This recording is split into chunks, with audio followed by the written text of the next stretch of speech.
As a captain হিসাবে এরকম একটা প্লেয়ার যদি টিমে থাকে এটা আমার জন্য অনেক ইজি হয়ে যাবে। মাত্র তো স্টার্ট হলো, আর যেহেতু বিসিএল দিয়ে শুরু হয়েছে, আমার কাছে মনে হয় যে সামনে আমাদের যে সিরিজগুলো আছে আমরা বসবো, আমরা বসে একটা সুন্দর একটা প্ল্যান করব যে আমাদের সিরিজগুলো আমরা কিভাবে ভালো খেলতে পারি এবং আমাদের সিরিজগুলো কিভাবে উইন হতে পারে।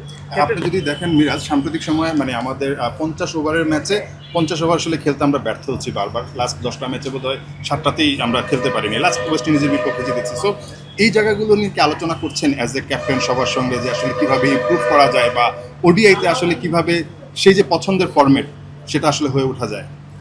দেখেন, আমরা যে ওডিআই ম্যাচগুলো খেলেছি অনেক গ্যাপে খেলেছি এবং তখন কিন্তু একটা ফোকাস ছিল যে টি-20 খেলাটা নিয়ে, এবং বেশি আমরা টি-20 খেলেছি এবং আমরা যখন ওডিআই খেলেছি অনেক গ্যাপে আমরা খেলেছি। সো ওইভাবে প্ল্যানও করা হয়নি, বাট আমার কাছে মনে হয় যে জিনিসটা যেহেতু সামনে ওডিআই অনেক লং টাইমে আমাদের যেতে হবে এবং আমাদের অনেক খেলা আছে, সো আমরা সুন্দর একটা প্ল্যান করতে পারবো।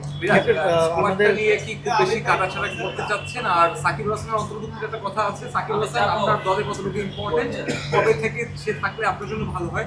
দেখেন, আপনি যেটা বললেন যে সাকিব ভাইয়ের যে ইস্যুটা, এটা তো সম্পূর্ণটা আমরা সবাই জানি।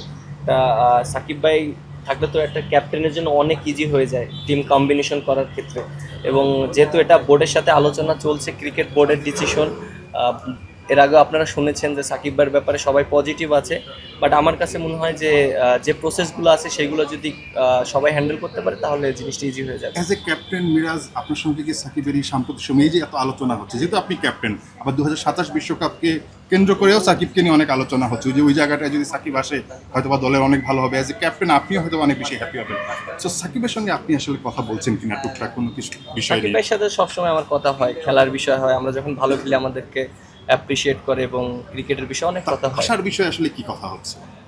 আসার বিষয় এখন এটা তো আমরা মনে করেন কি যে এটা একটা কথার মাধ্যমে হচ্ছে, এখন এটা ডিসিশন তো সম্পূর্ণটা আপনারা জানেন যে ক্রিকেট বোর্ড এবং যারা ওনার যে ইস্যুটা আছে, এই জিনিসটা আমার কাছে মনে হয় যে তাদের যদি এই জিনিসটা ইস্যুটা সলভ করে তাহলে ওনার জন্য খেলাটা ইজি হয়ে যাবে। আর অ্যাজ এ ক্যাপ্টেন হিসাবে এরকম একটা প্লেয়ার যদি টিমে থাকে এটা আমার জন্য অনেক ইজি হয়ে যাবে।